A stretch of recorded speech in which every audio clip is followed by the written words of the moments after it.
I-Select Africa TV Updates ngiyakubingelela mbukele futhi ngiyakwamukela igama lami nginguSinenhlahla.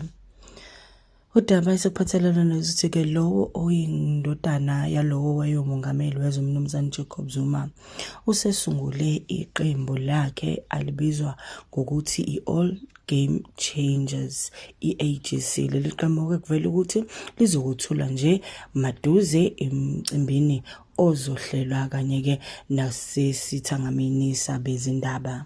Kanti-ke mbukeli, uma siqhubekela phambili sikubhekela udaba oluthi lowo ungumholi we-MK uMnumzane uKhumalo ubongeke bonke laba asebethe baxhasa iqembu okubalwa khona inyanga, amakhosi nabefundisi njalo njalo. Waphinda-ke wakubeka kwacaca ukuthi-ke uKhehlelezi akayena upremier wesifundazwe saKwaZulu-Natal kuleli qembu.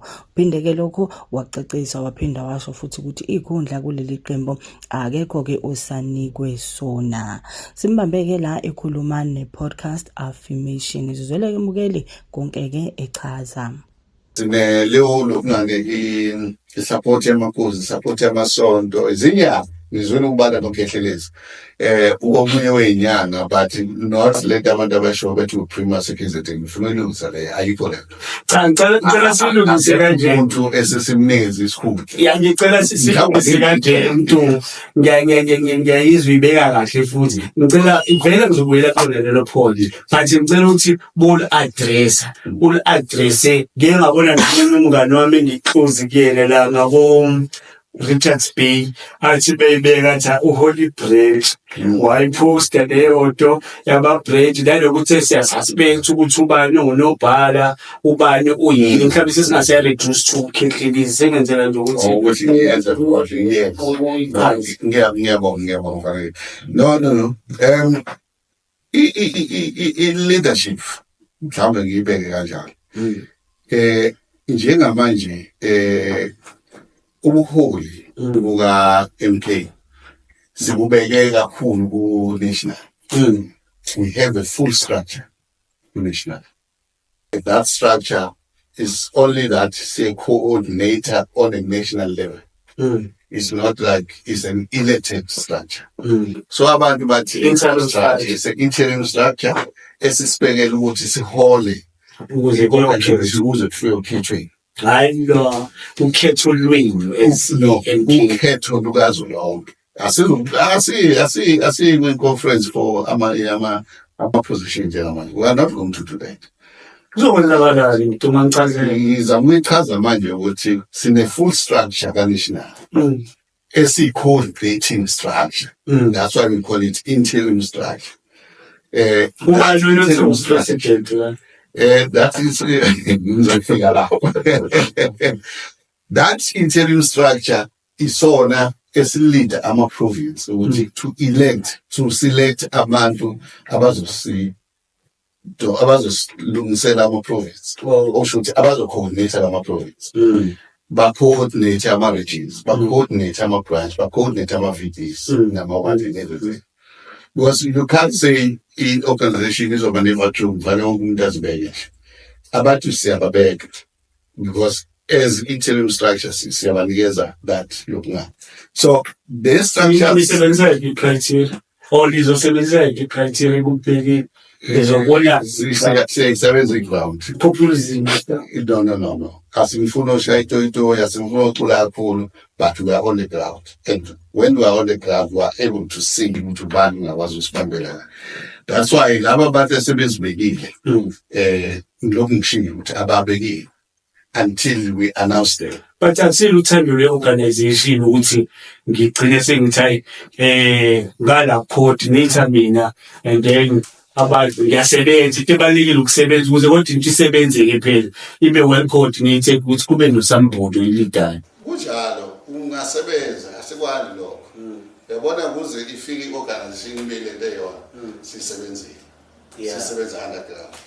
We are where we are because besebenza. So sifuna abantu abanjalo abazosebenza abangandile ngomlomo. Abangajahili ikhulu. Abangajahili ukuthi mina sengubani.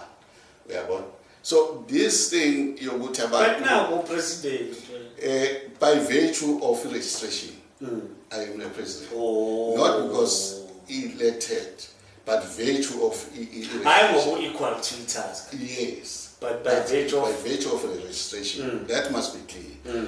When we have a Congress, that's when we are going to elect the people who are going to lead the Kanti-ke mbukeli siphethela ngodaba oluthi-ke Bonginkosi Khanyile useqokweke kwesokuba umdidiyeli wesikhashana wophiko lwentsha lwe-MKA kuze lonke olubizwa ngomkhonto wesizwe Youth Ground Forces. Esitatimendeni ubuholi besikhashana balenhlangano buveze ukuthi umsebenzi wakhe ukuhlanganisa intsha. Kanti-ke uphinde wakhuluma eLimpopo nabezindaba zizweleke ukuthi ngabe-ke ubethini uBonginkosi. Former President, as the MK, we are an organization which is mass-based, which is moving in the speed of a train. Our President, Jacob Zuma, is not here, is in another massive program, and we are here on his behalf. We started there in College Chabane, including in the dinner hall where we had food there, then we came here. Scuffle was quickly diffused because MK soldiers and MK members and the MK party is a popular movement. We are the Bolsheviks. We are supported by the communities. When you go to ShopRite, when you go to the mall, when you go to the toilet, when you go on the street, people are singing MK. Even the police saw that they cannot stop an idea whose time has come. Into characters that are delusional. MK is going to be on the ballot. President Zuma is going to be on the ballot. And the sooner they put it in their head, the better. No one can stop the will of the people. If the IEC wants to run credible and respectable elections, they must not stop President Zuma. Because these Takari methods they are trying to employ to save Ramaphosa, they are not going to help them. Zuma is supported by the majority of South Africans. We are currently sitting on the 2/3. Everyone, including you as journalists, you support President Zuma, I know. As a member of MK, I speak on behalf of MK. If you want to speak on behalf of ANC, go to Mbalula. Leave me alone. President Zuma is our commander. We are going to deliver him in Union Building, and all masses agreeing. If you want ANC issues, run to Mbalula, please. Tell us. Consolidate the ground. Already the ground is ours. Ours is to cement and ensure that we are building up from 75% upwards. We want to alienate everything that smells Ramaphosa. To think they are Zulus,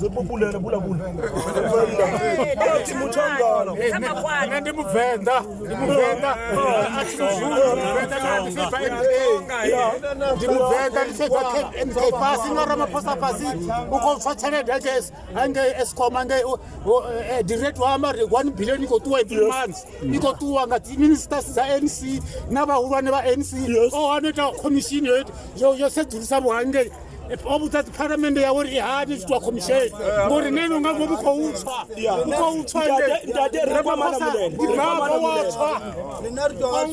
Let's talk about your targets toward the election. How much percentage are you targeting as the MK? We are targeting the 2/3 majority, but I want to emphasize Rikwamalamulela. This is not a province of Zulus. We are everywhere. These are not Zulus. We are in Limpopo.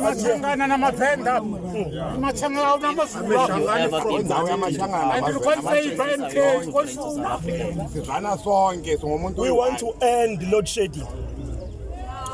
Because President Zuma, when he was a president, before he was removed by thugs, load shedding was a thing of the past. So immediately when MK commanders take power, we're ending load shedding. But we want to make sure that the agenda of young people is put on the table. We want to end unemployment. But we also say that we want to stop the attitude whereby only people who are between the age of 18 and 35 are given opportunities.